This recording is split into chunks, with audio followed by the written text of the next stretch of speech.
Buenos días, hermanos, feliz sábado. Las noticias vuelan rápido de un lugar a otro, ¿verdad?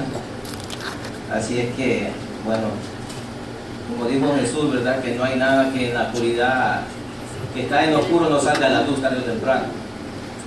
Así es que vamos a tener unas palabras de oración antes de ir al tema de esta mañana. Oremos. Amante Padre Celestial, gracias, Señor, le damos una vez más en esta hora, Señor, por dignarse, Señor, de comunicarse con nosotros por medio de su santa palabra.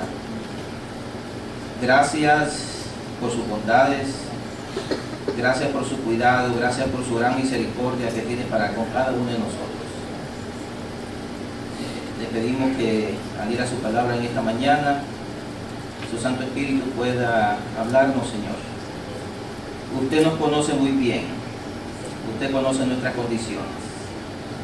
Cara vemos aquí, pero en realidad corazones no sabemos. En Cristo Jesús se lo pedimos. Amén. Amén. Esta mañana, hermanos, vamos a basar nuestro tema en el versículo que fue la lectura bíblica de Jeremías 8:20. Jeremías 8:20 es un versículo que un día me llamó la atención. Y compuse un sermón acerca de este versículo, porque tiene mucho que decir ese versículo. Es Jeremías 8:20 nos dice ahí en sus Biblias: pasó la siega, terminó el verano y nosotros no hemos sido salvos. Estas palabras verdaderamente son palabras de un lamento. Algunos comentaristas bíblicos dicen que puede ser los lamentos del profeta Jeremías. Al profeta Jeremías se le conoce como el profeta llorón. O también podría ser el lamento del pueblo de Dios en ese momento. Un lamento. Yo no sé cuántos de ustedes alguna vez en su vida se han lamentado por algo, que esperaban que les saliera bien, pero desgraciadamente no salió como usted pensaba que salieran las cosas. Por ahí veo sonrisas, ¿verdad? Yo creo que en algún momento nos hemos, ¿verdad?, lamentado de algo. Y el tema del sermón de esta mañana, hermanos, se titula El lamento del fracaso. Y ahora le añadimos fracaso, la palabra fracaso. Ninguno de nosotros queremos ser fracasados, ¿o sí? ¿Verdad que no? Ninguno queremos ser fracasados, todos queremos tener éxito en todo lo que nosotros emprendamos. Y Dios también desea, hermanos, que también nosotros tengamos éxito. En Tercera de San Juan, el Señor dice en su palabra: hijitos, yo deseo que tú seas amado, dice, yo deseo que tú seas prosperado en todas las cosas y que tengas salud, así como prospera tu alma. Dios desea que nosotros seamos prosperados, Dios desea que nosotros tengamos éxito. Pero Dios quería que su pueblo, Israel, fuera un pueblo de éxito, un pueblo que prosperara. Pero desgraciadamente, por las malas decisiones, Israel había caído en una situación muy caótica.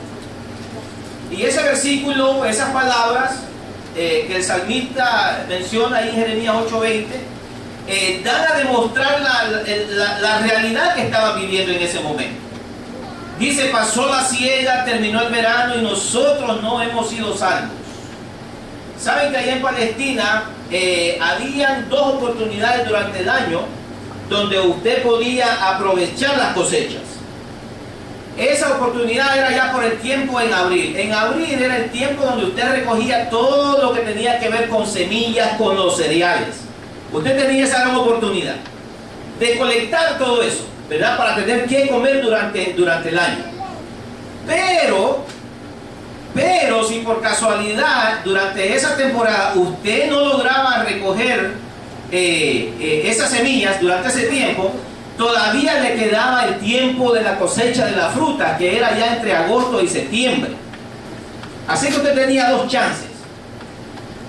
Ahora, si usted no aprovechaba el primero y no aprovechaba el segundo, ¿qué sucedía el resto del año? A comerse las uñas, ¿verdad? A quitar prestado, a ver si alguien tenía por ahí que le diera de comer. Y aquí el pueblo de Dios dice, mira, pasó la siega, terminó el verano y nosotros no hemos sido salvos. Un lamento. Ahora, fracaso, ¿qué significa la palabra fracasar? ¿Alguien tiene alguna idea de qué significa fracasar? ¿Que me pueda ayudar? ¿Un valiente? Hermano Jehú, como que quiere decirlo. ¿Qué significa la palabra fracasar, hermano Jehú? No tener éxito. Miren cómo lo define el diccionario. Fracasar significa, como dijo el hermano Jehú, no tener éxito. Fracasar significa también frustrarse. Fracasar también significa tener un resultado adverso. Significa no llegar a buen fin. Ahora, en la vida hay diferentes tipos de fracasos. Hay parejas que fracasan en el matrimonio. Yo no creo que haya aquí una pareja de esposos que se casó para ser una pareja fracasada. ¿O sí, hermana Nanda? ¿Verdad que no? Usted se casó con Jehú, ¿por qué? Porque lo amaba y esperaban que iban a tener que un matrimonio ¿por cuánto tiempo? Por toda la vida, ¿verdad que sí? Y al igual cada uno de aquellas parejas que se casan, pues eso es lo que ellos desean, que su matrimonio sea un éxito, ¿verdad? Que su matrimonio pueda prosperar. Desgraciadamente hay matrimonios que fracasan, ¿ya? Y en la Biblia tenemos muchos ejemplos, pero vamos a evitar los ejemplos en esta mañana por la razón de que tengo material aquí y no quisiera pasar por alto algunos. Algunos también fracasan en los negocios. ¿Cuántos aquí son negociantes, tienen algún tipo de negocio? Levante su mano. Nada, ninguno es negociante. Pues en esta mañana, hermanos, yo los quiero invitar a ustedes que le pidan al Señor que les ayude a abrir un negocio personal. Es lo mejor que ustedes pueden hacer. Independizarse y trabajar independientemente. Así es que yo conocí un amigo que comenzó su negocio. Él me pidió consejo a mí, yo le di el consejo. Pero algunas veces gente piden consejo, pero van y hacen ¿qué? Lo opuesto. Y entonces yo le dije, mira, si tú vas a entrar en este negocio, en el negocio que yo estoy ahora, yo le dije, mira, hazlo así. Cómprate, le dije yo los camiones. Yo le dije, mira, para entrar en este negocio, para el tipo de trabajo que nosotros hacemos, cómprate un camión de este precio. No te compres un camión de tal precio. Él hizo lo opuesto a lo que yo le había dicho. No duró ni 3 meses en el negocio cuando tuvo que entregar el camión. Fracasó en el negocio porque muchas veces no escuchamos consejos, ¿verdad?, de aquellos que están envueltos en ciertos negocios en los que nosotros queremos entrar. También hay padres que fracasan con sus hijos. Ahora, como padre, yo estoy seguro que ningún padre aquí, ninguna pareja de esposos, ¿verdad?, planeó, dijimos, mira, vamos a procrear, ¿verdad?, para que nuestros hijos sean unos fracasados, ¿verdad que sí? No. Todos hemos, ¿verdad?, procreado hijos porque queremos que tengan éxito también, que sean personas, ¿verdad?, buenas en la sociedad, que sean personas que sirvan a Cristo, que vivan para Cristo. Pero desgraciadamente hay padres que han fracasado con sus hijos también. En la Biblia tenemos ejemplos. Tenemos, por ejemplo, al sumo sacerdote Elí. Elí fracasó con sus hijos. Más adelante, cuando tenga la oportunidad, vamos a hablar acerca de eso, quizás en algún tema que yo tengo por ahí. También David fracasó con sus hijos. Y en la Biblia vemos otros ejemplos también de padres que fracasaron con sus hijos. Y desgraciadamente, digo desgraciadamente, hermanos, también algunas veces hay algunos que viven vidas cristianas fracasadas. ¿Ok? No son felices. Y en esta mañana vamos a ver por qué entonces nosotros, hermanos, fracasamos. ¿Por qué no vivimos vidas cristianas prósperas? ¿Por qué no vivimos vidas cristianas con éxito? Saben que el fracaso lleva a muchas personas a la depresión. Y muchas veces esa depresión lleva a muchas personas también a quitarse la vida. Entonces la pregunta es, hermanos, ¿por qué fracasamos? Ahora mismo quizás usted puede estar pasando por el fracaso, yo no lo sé. Pero quizás tú estás pasando por un fracaso, sea financiero, sea matrimonial, sea espiritual. Yo no sé, porque yo no conozco su vida. Pero ¿por qué fracasamos? Fíjense, en la palabra de Dios nosotros encontramos las razones por las cuales nosotros fracasamos. Vamos al libro de Isaías, capítulo 1, versículos 2 y 3. Isaías 1, 2 y 3. Y vamos a ver por qué razón nosotros entonces fracasamos. Nos dice la palabra de Dios ahí. Isaías capítulo 1, versículo 2 y versículo 3. Oír cielos y escuchar tu tierra, porque habla Jehová. Crié hijos y los engrandecí, y ellos se rebelaron contra mí. Miren, yo creo que uno de los grandes chascos que puede pasar un padre es que críe hijos, ¿verdad? Que haga un plan con su esposa de procrear. Que el bebé nazca, mejor dicho, antes de que el bebé nazca, ellos preparan todo para que cuando el bebé llegue a este mundo, ¿verdad?, tenga un lugar indicado, un lugar especial para que él crezca, para que él duerma. Y cuando ese bebé va creciendo y llega a ser una persona adulta, que ese hijo ahora se le revele. Yo creo que eso puede ser uno de los grandes chascos de un padre. Y aquí Dios dice, mira, crié hijos y los engrandecí, y ellos se rebelaron contra mí. Versículo 3 dice, el buey conoce a su dueño, y el asno el pesebre de su señor. Israel no entiende, mi pueblo no tiene conocimiento. ¡Qué ironía! El buey dice, ¿conoce a quién? A su dueño. Yo no sé cuántos aquí han crecido en el campo y han criado bueyes o cabritos, animales, no lo sé. Pero sí hay animalitos, ¿verdad?, que llegan a conocer a su señor, a su dueño. Aquel ellos saben quién es el que les da de comer. Y entonces dice, el buey conoce a su dueño, y el asno el pesebre de su señor. Y ahora estas personas, ¿verdad?, que tienen raciocinio, que Dios les dio una mente para pensar, que Dios les dio una mente para tomar decisiones racionales, dice aquí. Dice, Israel no entiende, mi pueblo no tiene conocimiento. Aquí es donde, hermano, comienza el proceso del fracaso. ¿Por qué nosotros fracasamos? ¿Por qué nosotros somos cristianos quizás fracasados? Veamos otro versículo. Vamos al libro de Jeremías, capítulo 2. Jeremías 2.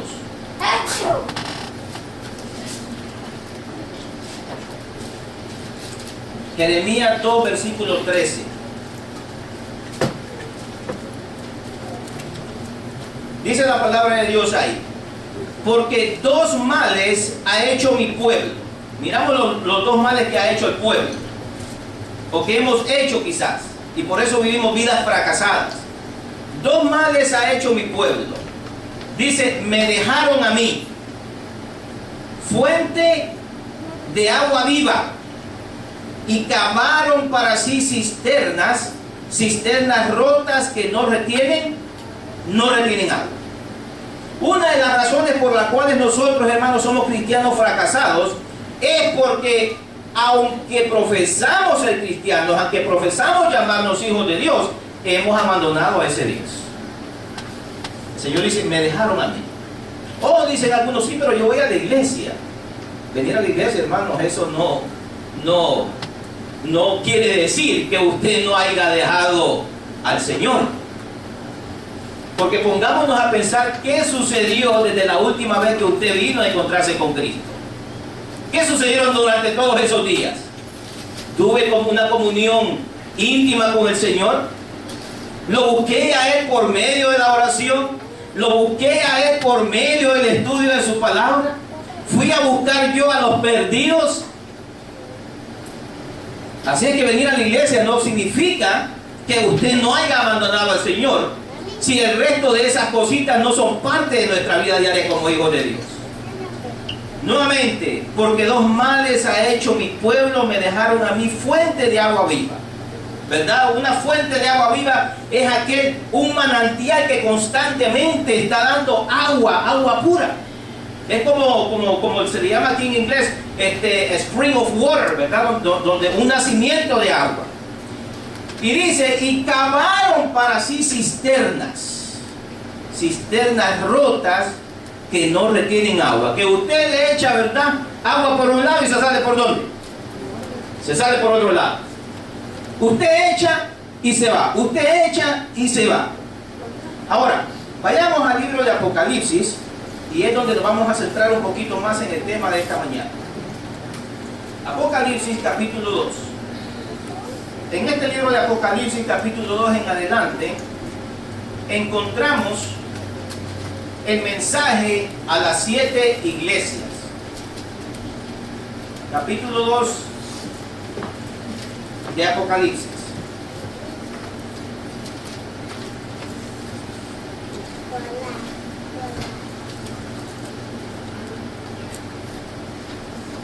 Aquí encontramos el mensaje de Dios a las iglesias. Y ahora miren, en el tiempo cuando el apóstol Juan escribió el libro de Apocalipsis, que fue el mensaje que Dios dio a Jesús y Jesús a su ángel y el ángel al apóstol Juan, estas 7 iglesias eran iglesias reales en ese entonces. 7 iglesias allá en Asia Menor. Y Dios escribió un mensaje diferente para cada una de esas iglesias, porque Dios conocía esas iglesias. Dios sabía por las situaciones que esas iglesias estaban pasando en ese momento. Así como hoy en día Dios conoce la situación por la cual estamos pasando ahora mismo en este momento. Y entonces el Señor mandó estos mensajes a estas 7 iglesias. Ahora, el mensaje para estas 7 iglesias era un mensaje actual para sus días en ese entonces, cuando la carta, el libro de Apocalipsis fue escrito, pero también tiene una aplicación para los periodos de tiempo que el pueblo de Dios iba a pasar sobre esta tierra hasta la segunda venida de Cristo. O sea que esos mensajes a las 7 iglesias también se aplican a nosotros hoy en día. Y nos dice la palabra de Dios ahí en el capítulo 2, versículo 1. Dice, escribe, este es el mensaje a la iglesia de Éfeso. Escribe al ángel de la iglesia en Éfeso. Primeramente aquí escribe al ángel. ¿Quién es el ángel de acuerdo a este versículo? El ángel es, podríamos decir, cada uno de nosotros. Porque la palabra ángel significa mensajero. Entonces ese mensaje va a ¿dónde? Va a cada miembro de la iglesia de Éfeso. Dice, escribe el ángel de la iglesia en Éfeso. El nombre Éfeso tiene un simbolismo también, quiere decir deseable. Eso es lo que significa Éfeso, deseable. El que tiene las 7 estrellas en su diestra, el que anda en medio de los 7 candeleros de oro, dice esto: yo conozco tus obras. ¿Cuántos alegran de que Dios conoce nuestras obras? Yo me alegro que Dios conoce mis obras, ¿verdad? Porque Dios la conoce, estoy seguro de que el Señor no me va a juzgar a mí injustamente, porque Él me conoce. Amén. Porque nosotros desgraciadamente juzgamos a las personas injustamente porque no conocemos las intenciones del corazón de las personas. Pero el Señor dice, mira, yo conozco tus obras y tu arduo trabajo y paciencia, y que no puedes soportar a los malos, y has probado a los que se dicen ser apóstoles y no lo son, y los has hallado mentirosos, y has sufrido y has tenido paciencia y has trabajado arduamente por amor de mi nombre y no has desmayado. Miren, esta iglesia de Éfeso era una iglesia ejemplar. Era una iglesia paciente. Era una iglesia que trabajaba arduamente, nos dice aquí.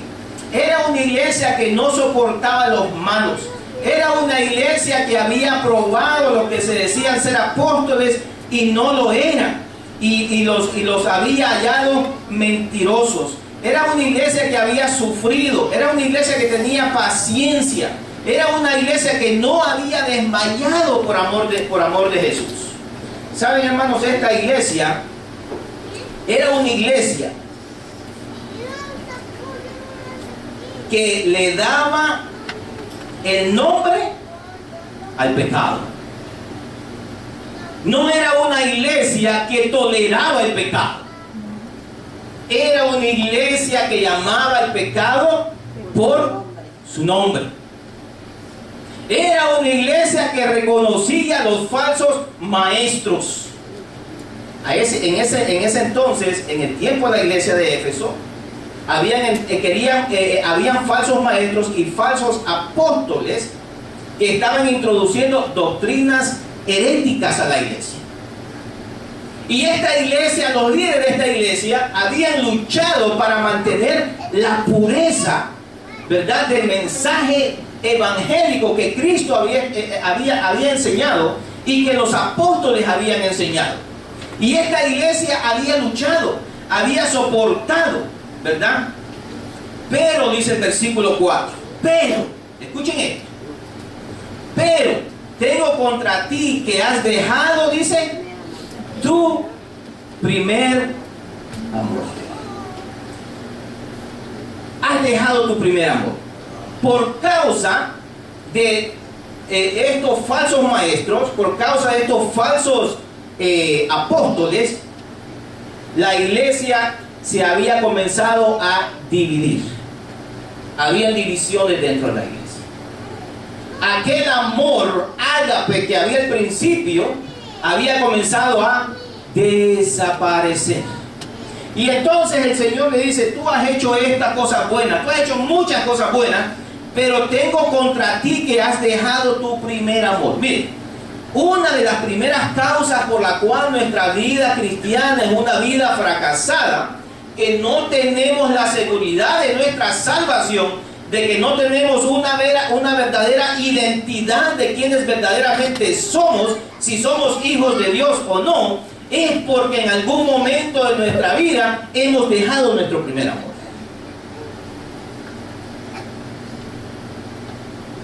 Yo no sé cuántos se acuerdan todavía el día que ustedes bajaron a las aguas bautismales. Yo me acuerdo todavía. Me acuerdo exactamente todo lo que pasó ese día. Se los puedo decir, mire, al pie de la letra. Me acuerdo. Y yo me acuerdo cómo yo llegué a ese momento, cuando ese día, esa tarde, no solamente mi esposa y yo nos casamos ese día, sino que ese día también entregamos nuestra vida al Señor. Yo todavía me acuerdo. Y yo me acuerdo que fueron todas las cosas, esas cositas que yo hice, ¿verdad? Y que el Señor hizo por mí, para que yo llegara nuevamente a amarlo a Él, para que el Señor llegara otra vez a convertir mi corazón y yo podía entregarle mi vida al Señor. Yo me acuerdo de lo que yo hacía.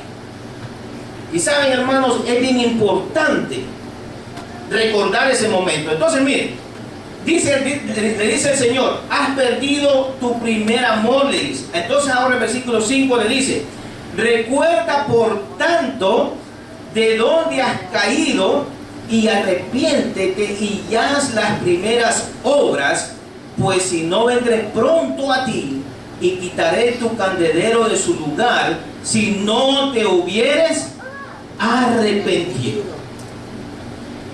Dios conoce nuestras obras, Dios conoce nuestra situación, Dios conoce nuestra vida, Dios conoce dónde nosotras ahora mismo estamos fallando.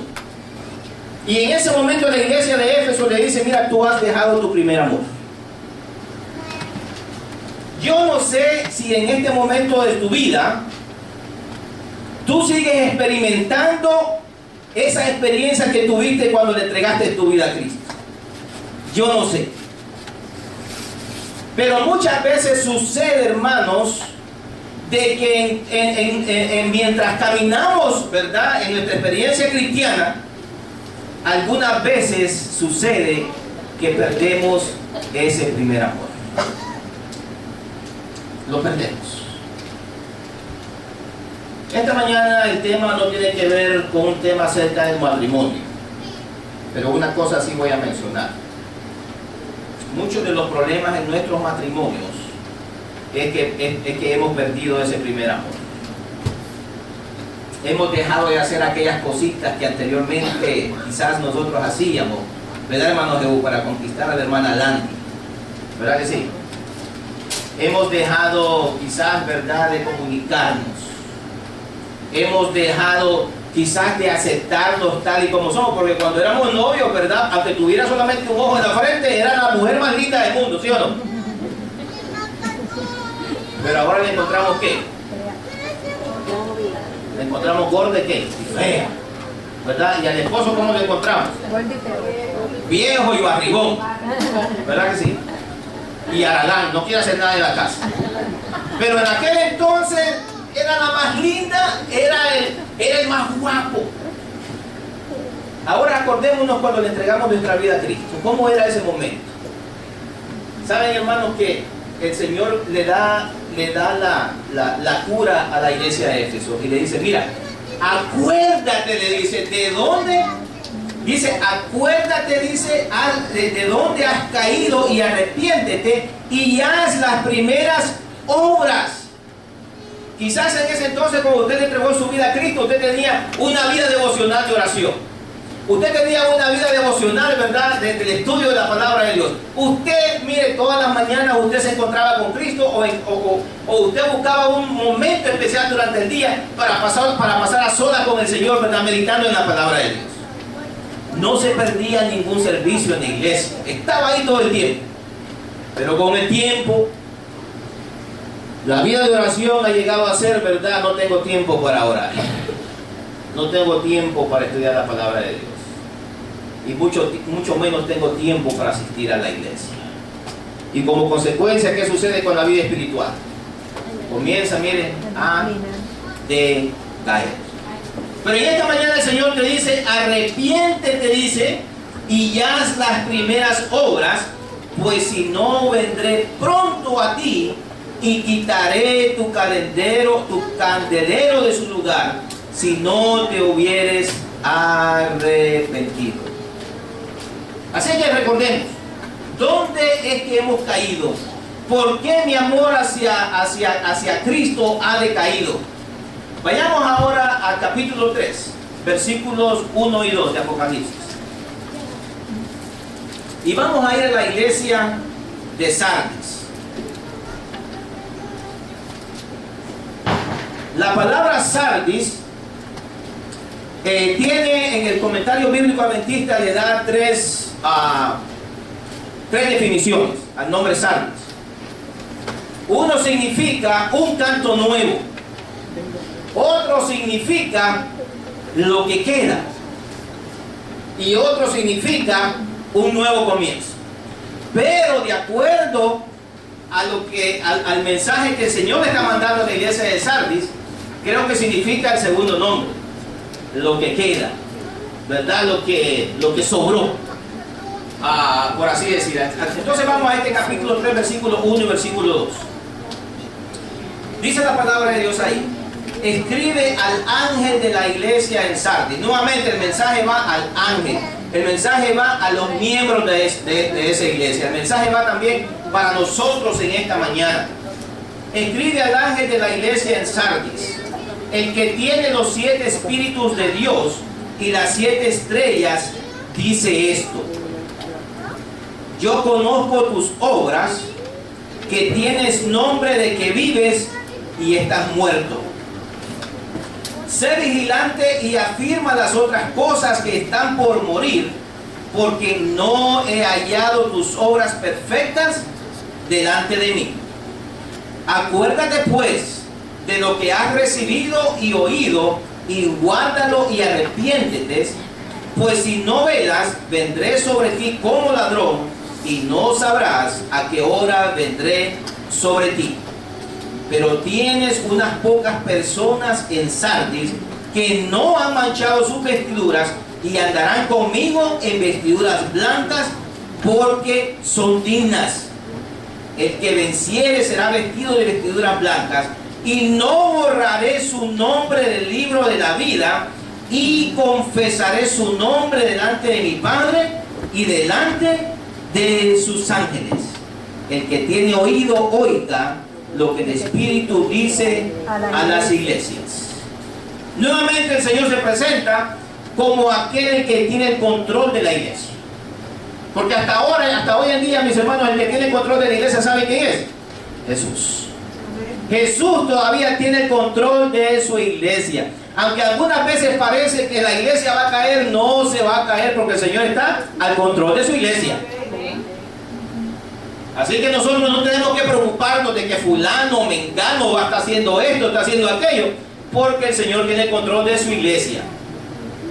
Entonces dice el Señor: yo conozco tus obras, que tienes nombre de que vives, pero ¿qué?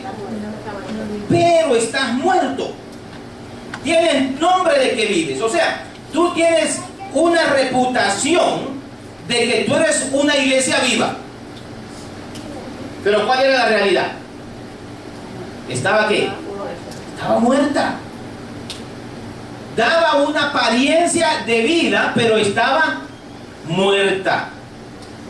A esta iglesia se le conoce como la iglesia hipócrita. Esa palabra es bien fuerte, ¿verdad? Hipócrita. No importa cuán bonito usted se lo diga a alguien, ¿verdad? Que es fuerte. Duele. No importa cuán bonito mi esposa me lo pueda decir a mí, duele. No importa cuán bonito Jesús se lo haya dicho a los escribas y fariseos, dolía. Porque hipocresía es aparentar ser algo que nosotros verdaderamente no somos. Y la iglesia de Sardis es conocida como una iglesia que aparentaba, pero que verdaderamente, hermanos, no era. Nosotros podemos aparentar muchas cosas, ¿verdad? Aquí en la iglesia, pero que quizás allá afuera verdaderamente no lo somos. Por esa razón el mensaje para la iglesia de Sardis en ese entonces es el mismo mensaje para cada uno de nosotros en esta mañana. Conozco tus obras, que tienes nombre de que vives, pero estás muerto. Pero el Señor también nuevamente nos da la receta para ese mal. Dice: sé vigilante y afirma las otras cosas que están para morir. Porque si tú no afirmas esas cosas, entonces vas a estar muerto por completo. Ustedes se acuerdan, ¿verdad? En el libro de Ezequiel, el valle de los huesos secos, ¿verdad? La profecía de los huesos secos. Decía el profeta, decía el Señor que esos huesos estaban secos, verdaderamente secos. Y puede ser, hermano, que en este momento quizás esa puede ser tu experiencia. Una vida insípida, una vida cristiana seca. ¿Sabe que una vida cristiana seca no produce frutos? No produce frutos. Y algunas veces quizás se pregunta: ay, pero ¿por qué yo no cambio? ¿Por qué sigo siendo el mismo? ¿Por qué tengo el mismo carácter, mal carácter? ¿Por qué? ¿Por qué? ¿Por qué? ¿Por qué? Es por esa misma razón, mis hermanos, porque estamos aparentando ser una cosa que no somos.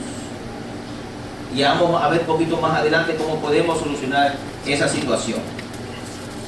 Entonces, versículo 3 dice: acuérdate pues de lo que has recibido y oído, y guárdalo y arrepiéntete, pues si no velas, vendré sobre ti como ladrón, y no sabrás a qué hora vendré sobre ti. Pero aparte de eso, esta iglesia todavía, dice el versículo 4, dice: pero tienes unas pocas personas en Sardis que no han manchado sus vestiduras, y andarán conmigo en vestiduras blancas, porque son ¿qué? Porque son dignas. Saben, queridos hermanos, que el día que usted y yo nos entregamos a Cristo Jesús, ¿verdad? Que creímos que Cristo era nuestro Salvador y que lo aceptamos a Él por la fe, ¿verdad? Aceptamos sus méritos. Ese día el manto de justicia de Cristo fue puesto sobre cada uno de aquellos que experimentaron una verdadera conversión. Y en Sardis todavía había unos pocos, dice ahí, que todavía mantenían esas vestiduras, ¿verdad?, blancas, sin ninguna mancha. Todavía había esperanza en la iglesia de Sardis. Y dice, y andarán conmigo, dice, en vestiduras blancas porque son dignas. Y también el Señor le da a la iglesia de Sardis una esperanza de victoria. Dice el versículo 5, el que venciere será vestido de vestiduras blancas, y no borraré su nombre del libro de la vida, y confesaré su nombre delante de mi Padre y delante, dice, de sus santos ángeles. ¡Qué bendición! ¡Qué bendición es que nuestro nombre todavía se mantenga escrito en el libro de la vida del Cordero! Quiero leerles un comentario del libro Joya de los Testimonios, tomo 1. Y pongamos atención, hermanos, a lo que la sierva de Dios quiere decirnos en este comentario. Tomo 1, Joya de los Testimonios, tomo 1, capítulo 56. Perdón, tercera de Joya de los Testimonios, capítulo 56. Un momentito. Me está fallando la tecnología aquí, pero no quiero pasar este comentario.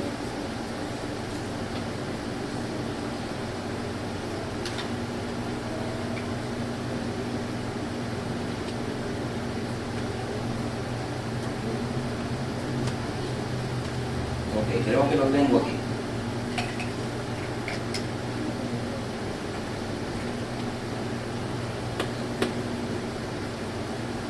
Vamos a dejarlo para un momento en lo que lo encuentro.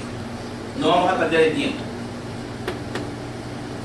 Capítulo 3, versículos 14 al 19 de Génesis.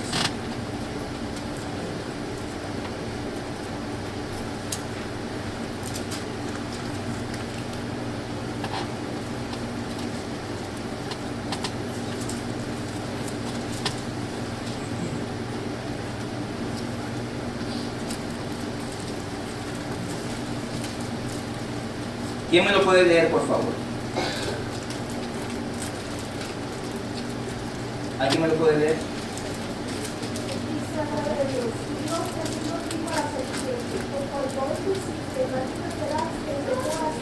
Perdón, no, Apocalipsis capítulo 3, versículos 14 a 19. Disculpe.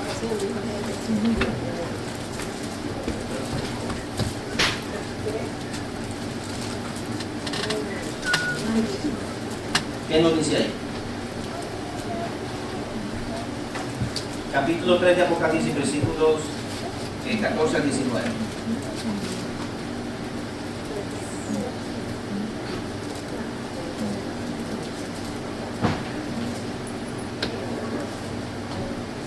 Y escribe el ángel de la iglesia de la Odisea: he aquí el amén, el testigo fiel y verdadero, del principio de la creación de Dios, dice esto: yo conozco tus obras, que ni eres frío ni caliente. Ojalá fueses frío o caliente, pero por cuanto eres tibio y no frío ni caliente, te vomitaré de mi boca. Porque tú dices, yo soy rico y me he enriquecido, y de ninguna cosa tengo necesidad, y no sabes que tú eres un desventurado, miserable, pobre, ciego y desnudo.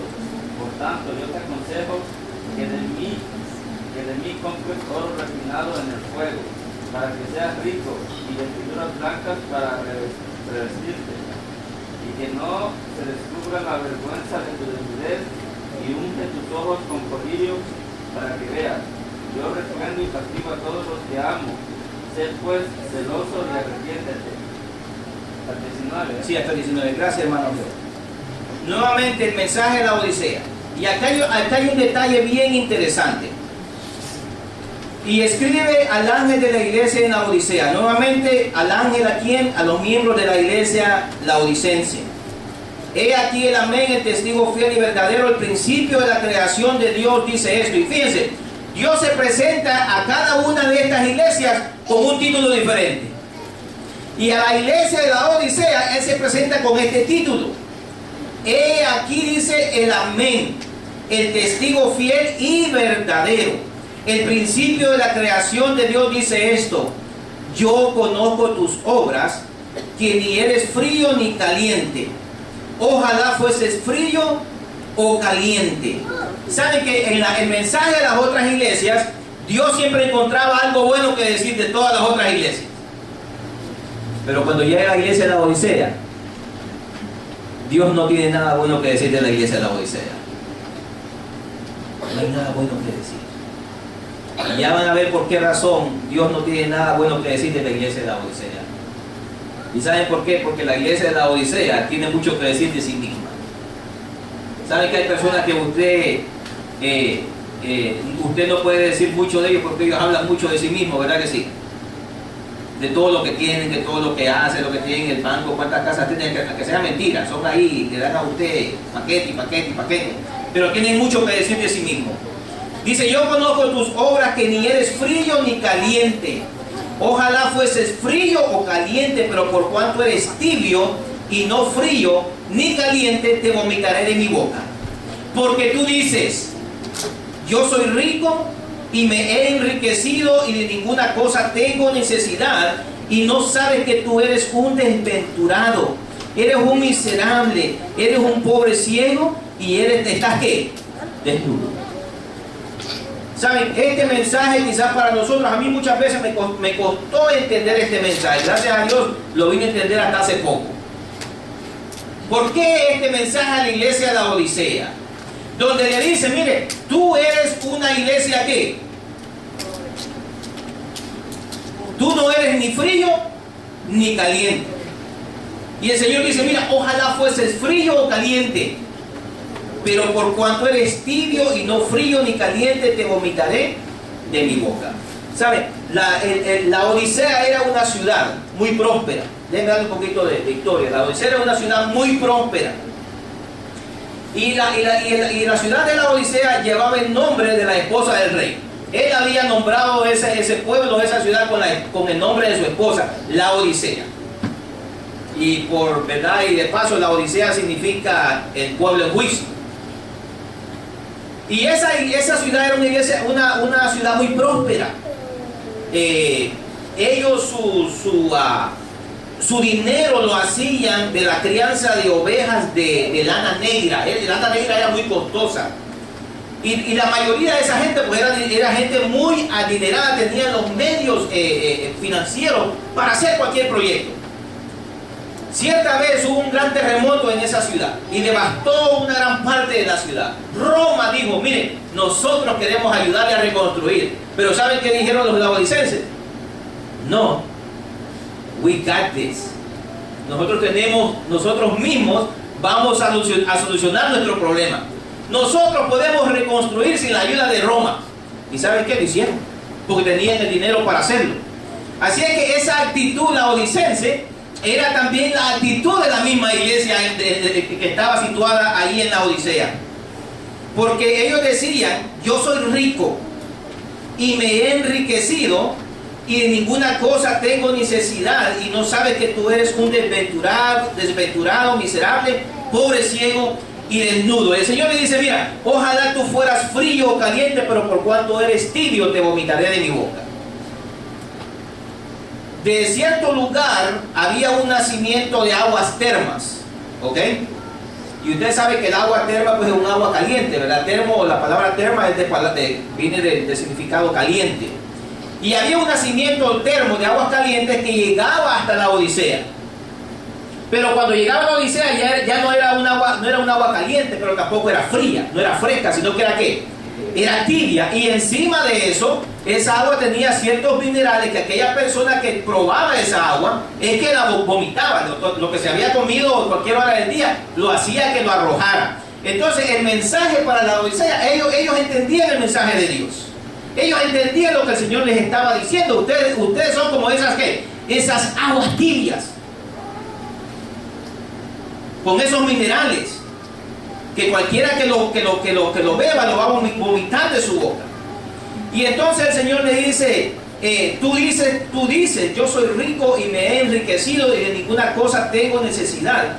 y no sabes que tú eres un desventurado, miserable, pobre, ciego y desnudo. Mire, una de las otras razones por la cual, mis hermanos, fracasamos en la vida espiritual es porque estamos contentos ahora mismo con la situación que nosotros estamos. Estamos contentos. Estamos cómodos. Vengo a la iglesia, me voy para la casa, vengo a la iglesia, me voy para la casa. Y aleluya, gloria a Dios, pertenezco a la iglesia remanente, que cuando Cristo venga nos vamos para el cielo. Pero ¿saben qué? No tienen una vida práctica y viva con Cristo Jesús. No hacen nada para Él tampoco. Pero es una vida cómoda, es una vida, un estado laodicense. Y saben, hermanos, que el mensaje a la iglesia de la Odisea también se aplica a la iglesia bendita del séptimo día de nuestros días. Muchas veces no creemos, ¿verdad?, que somos el pavo real del pueblo de Dios. Tenemos la verdad, decimos muchas veces con mucho orgullo. Guardamos los mandamientos de Dios. Tenemos la reforma pro salud. Tenemos hospitales, tenemos escuelas, tenemos esto, tenemos aquello. Y algunos aún han hecho su propio método de salvación, ¿verdad? Por mérito, salvación por obras. El versículo 18 dice: por tanto, dice, yo te aconsejo que de mí compres oro refinado en fuego para que seas rico, y vestiduras blancas para vestirte, y no se descubra la vergüenza de tu desnudez, y unge tus ojos con colirio. ¿Para qué? Para que veas. La iglesia laodicense está tan ciega que no ve su condición. Está tan ciega que ya no puede distinguir entre lo bueno y lo malo. Ya el pecado en la iglesia laodicense es normal en su casa. Se sienta, prende la televisión a ver ahí cuánta mala palabra dicen en los programas de televisión y en las películas. And it's all okay because it's entertainment. La iglesia laodicense, hermanos, escucha cualquier basura que tocan en la radio también. Porque ¿sabe qué? Está ciega. No sabe distinguir entre lo bueno y lo malo. No sabe distinguir entre lo santo y lo profano. Y no solamente eso, hermanos, sino que también está desnuda. No tiene las vestiduras blancas, ¿verdad? Que es la justicia de Cristo. Y por eso el Señor le dice: mira, yo te aconsejo que de mí compres oro refinado en fuego para que seas rico, y vestiduras blancas para vestirte, y que no se descubra la vergüenza de tu desnudez, y unge tus ojos con colirio para que veas. Yo reprendo y castigo a los que amo. Sé pues celoso y arrepiéntete. Y sigue diciendo: he aquí yo estoy a la puerta y llamo. Si alguno oye mi voz y abre la puerta, entraré a él y cenaré con él y él conmigo. Al que venciere le daré que se siente conmigo en mi trono, así como yo he vencido y me he sentado con mi Padre en su trono. La iglesia laodicense, hermanos, todavía tiene una esperanza de victoria, porque dice: al que venciere. Amén. Dentro de la iglesia laodicense, aquellos que escuchen el mensaje, aquellos que se arrepienten, el Señor le da la esperanza de la victoria. Pero el problema más grande que tiene la iglesia laodicense, ¿sabe cuál es? ¿Dónde está Cristo? ¿Está adentro o está afuera? ¿Dónde está Cristo en este momento en la iglesia laodicense? De acuerdo al versículo dice aquí: he aquí yo estoy a la puerta. ¿Y qué? ¿En qué lado de la puerta está el Señor? Afuera. Afuera. La iglesia laodicense, hermanos, ha dejado a Cristo afuera. Si Cristo estuviera dentro, si Cristo fuera parte de nuestras vidas, mire, hermanos, usted y yo viviríamos vidas santificadas para la honra y la gloria de Dios. Amén. Si Cristo estuviera dentro. Y en este momento el Señor está: mira, estoy a la puerta, porque Cristo no fuerza la puerta. Él no entra cuando nosotros no le permitimos entrar. Si le permitimos entrar, Él nos deja entrar. Quiero leer una cita antes de leer la que estaba buscando hace un momentito. En el libro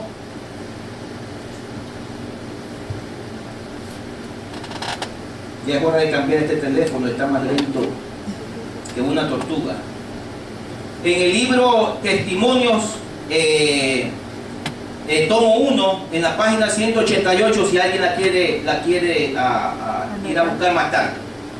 Dice la sierva de Dios en este libro: el Señor le agradaría que los tibios que creen que son religiosos nunca hubieran mencionado su nombre. ¿A qué le agradaría al Señor? Que los tibios que se creen que son religiosos, ¿qué? Nunca hubieran, ¿qué? Mencionado su nombre. Y miren por qué razón. Son una carga continua para los que anhelan ser fieles seguidores de Jesús. Son una piedra de tropiezo para los incrédulos. ¿Qué les parece eso? Tremendo, ¿verdad que sí? Si nuestra condición es una condición laodicense, al Señor nunca le agradaría que nosotros mencionáramos su nombre, porque lo deshonraríamos, porque llegamos a ser piedra de tropiezo. ¿Para quiénes? Para los incrédulos, aquellos que todavía no han escuchado el mensaje del Señor. Son una piedra de tropiezo, dice aquí la sierva del Señor. Ahora les voy a leer el comentario que andaba buscando hace un momento. Ojalá que no se me haya perdido. Aquí está. Joya de los Testimonios, capítulo 3, tomo 3, capítulo 56. Aquí está para aquellos que nos jactamos de que somos adventistas del séptimo día, somos del remanente, mi nombre está escrito en el libro de los cielos. Quizás no sé si usted algún día ha leído este comentario, pero quizás va a ser nuevo para usted en esta mañana. Nos dice aquí la sierva de Dios, Joya de los Testimonios, tomo 3, capítulo 56. Recuerden los miembros de la iglesia que el solo hecho de tener su nombre escrito en un registro no bastará para salvarlos. El hecho de que mi nombre esté escrito aquí en los registros de la iglesia de Leila no bastará para salvarlos. Sigue diciendo: deben ser probados por Dios, obreros que no tengan de qué avergonzarse. Día tras día deben edificar su carácter conforme a las direcciones divinas. Deben morar en Él y ejercer constante fe en Él. Así crecerán hasta alcanzar la estatura perfecta de hombres y mujeres en Jesucristo. Serán cristianos sanos, animosos, agradecidos, conducidos por Dios en una luz siempre más pura. Si su vida no es tal, se encontrarán un día entre quienes exhalarán esta amarga lamentación: pasóse la siega, acabóse el verano y mi alma no se salvó. ¿Por qué no busqué un refugio y una fortaleza? ¿Por qué jugué con la salvación de mi alma y desprecié al Espíritu de gracia? Entonces, hermanos, ¿cómo podemos tener vidas exitosas en vez de vidas fracasadas dentro de la misma iglesia? San Juan capítulo 6. Vayamos al libro de San Juan capítulo 6, versículos 32 al 35. San Juan 6, 32 y 35. Y lo que vamos a mencionar en esta mañana, hermanos, no es nada nuevo. ¿Ok? No es nada nuevo. Pero a Dios se digna en su gran amor de repetirnos las mismas cosas día tras día nuevamente, porque somos muy olvidadizos. Nos dice la palabra de Dios ahí: y Jesús les dijo: de cierto os digo, no os dio Moisés el pan del cielo, mas mi Padre os da el verdadero pan del cielo, porque el pan de Dios es aquel que descendió del cielo y da vida al mundo. Sigue diciendo: le dijeron: Señor, danos siempre este pan. Jesús les dijo: yo soy el pan de vida. El que a mí viene nunca tendrá hambre, y el que en mí cree no tendrá sed jamás. ¿Cuál es ese verdadero pan del cielo? Jesús. Yo soy el pan de vida. El que comiera de este pan, dice Cristo, jamás nunca tendrá hambre. Entonces, ¿por qué nosotros somos cristianos, como le digo, con vidas espirituales fracasadas, débiles? Una simple razón: no nos alimentamos de la palabra de Dios.